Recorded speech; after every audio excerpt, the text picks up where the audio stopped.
We've been building up a lot of tools in our system for thinking about computation, thinking about algorithms, thinking about solving problems using algorithmic and computational thinking.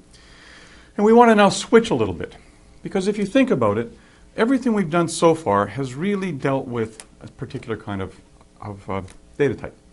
And think of the different algorithms we've seen. We've seen exhaustive numeration.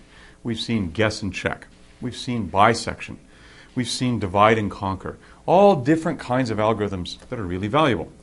But all of them have so far really been applied to just simple data types, primarily to numbers and occasionally to strings. That's nice, but we're going to have problems where we actually want to think about structuring data in much more complex ways, gathering together different pieces in different organizations and being able to write algorithms that can manipulate those as well. And so for those, we're going to need more compound kinds of data types, and we want to turn to those. In this segment, we're going to talk about three kinds of compound data: tuples, lists, dictionaries. Each of them has its own strengths, each of them has its own pluses, each of them has occasional issues you have to worry about. So we're going to start with the simplest and work our way up. And that means let's start with tuples. So, what's a string? A string is an ordered sequence of characters. Wouldn't it be nice if we could generalize the idea of a string to an ordered sequence of elements, but where those elements could be arbitrary things? They don't just have to be characters, they could be words, they could be numbers, they could be potentially even other structures. So we'd like to do that where we can have that kind of order sequence, and the elements can be, as we just said, more than just characters. So let's look at that. And we're going to go over here and take a little version of that inside of idle. And in particular, let's create something like, I'm going to say tuple 1 is going to be the numeral 1, the string 2, and the numeral 3. And notice the syntax we use here. The syntax is an open paren, a closed paren, and a sequence of elements separated by commas. Now, if I want to see what the value of T1 is, I can print it out. I could actually just ask for T1 since I'm talking to the idle shell. And you see it gives me back exactly that string. I could make more complicated things. I could say I want T2 to be the tuple whose first element is T1 and whose second element is the string 4. Okay. What does that look like? Well, let's look at what T2 prints out as. This is a little different. And that's actually going to be a value to us, all right? So if I think about it, T2, I said, was going to be a tuple of two elements. And the first of them happens to itself be a tuple. So in fact, T2 has the form of a tuple as its first element, followed by a string as its second element. So there is the first element, there is the second element. And that's nice because it says the elements of a tuple can themselves be tuples, which could have inside of them, of course, other tuples. And we've now got an ability to start putting together more complicated kinds of things, which is great. Okay, so what kinds of operations can we then run on tuples?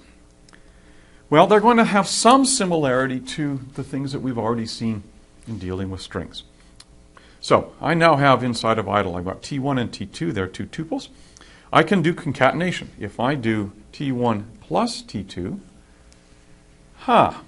interesting. Now, let's think about that. That addition operator we said was overloaded, and we know it can add together numbers, we know it can add together strings, and we know it basically does concatenation. That is, it stitches together things. So when I do T1 plus T2, it literally gives me the elements of T1 followed in order by the elements of T2. And you can see them there on the screen. There is 1, 2, 3, which are the elements of T1, followed by the tuple, 1, 2, 3, and then the element 4. So concatenation just stitches them together, as we would have seen with strings. What else have we got? Well, we can index. We can go into a tuple and get out an element. And notice the syntax here.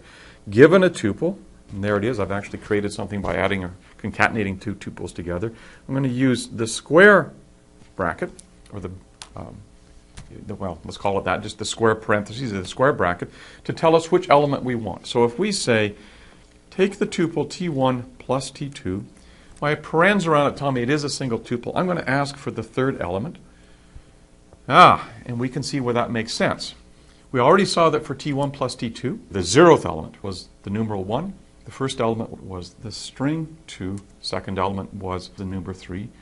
The third element is, in fact, that tuple, the thing that I stitched together as I put it into it. So, again, indexing, just like before, starts at 0, and it simply walks down that order sequence to find the right element.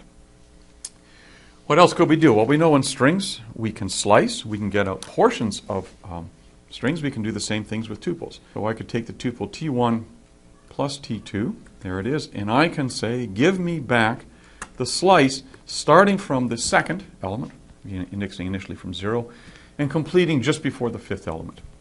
And there it is. And if we look up above it, you can see it skips the 0th and first one, and has the 2nd, 3rd, and 4th, and it stops just before it gets to the 5th element, which of course we know there actually isn't one of. Great. So we're getting tuples having a lot of the power of strings, but just more general. There's one other operation that we can use, and that is a singleton. So what is a singleton? Well, how do I create just a single element of a tuple, or a tuple with just one element? And here I'm going to create it by saying I'm going to make T3 be the string 5 followed by a comma followed by a paren.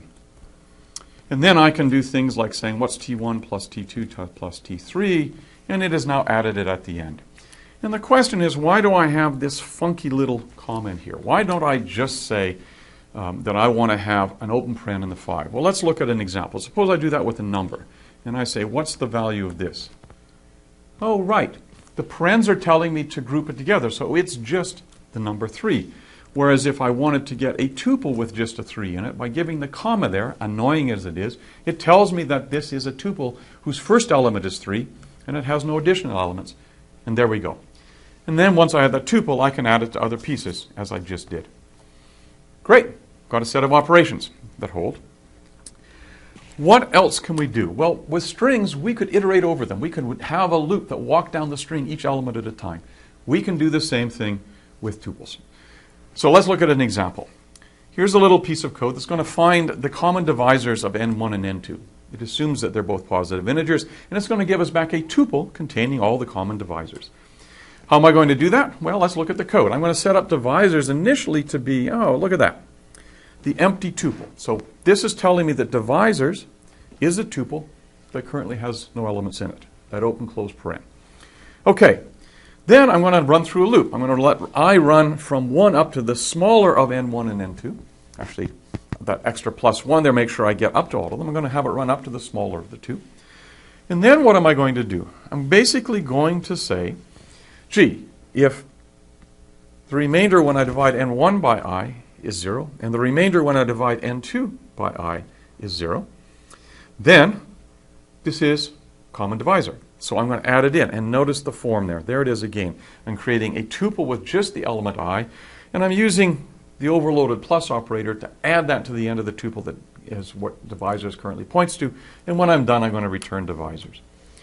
Let's check it out and see what this does. So if I go over to my a little system over here, and I call find divisors, and let's run it on 20 and 100. Yeah, very nice. It gives me back a tuple. And those are, if you think about it, all the common divisors of 20 and 100. Great. Okay, so what else did I just do here? Well, I actually did a little loop over them, and that's what I wanted to get to. This is simply creating the tuple by walking through a sequence of ranges. But now let's look at the second part. Suppose I now say I'm going to set divs to be what I just did. I find divisors of 20 and 100. And we know what that is. And now I'd like to walk down that tuple, adding up all the numbers. Just get the sum of them. So I'm going to set total to 0. No big deal. And then for d in divs, I'm going to add d into total. And again, I'll remind that plus equal says it's the same as saying total plus d and set total equal to that. And if I do that, And I now say, what's the value of total? There it is, 42. Okay, the key thing I want you to see is right here. This is now iterating over a tuple. And the for loop knows how to do that. Python's implementation basically says if this data type is a tuple, it's going to keep a little internal counter starting at 0 and walking along until it gets to the length of that tuple. And at each iteration through the loop, it is letting d, the loop variable, point to the value indicated by whatever that internal pointer points to within the tuple. So it's going to start off with d initially at 1, then 2, then 4, then 5, then 10, then 20, in the little example we saw here where divs was in fact that tuple. So what have we seen? Generalization of strings, an ordered sequence of elements where the elements can be anything. They're called tuples, and they have many of the same properties.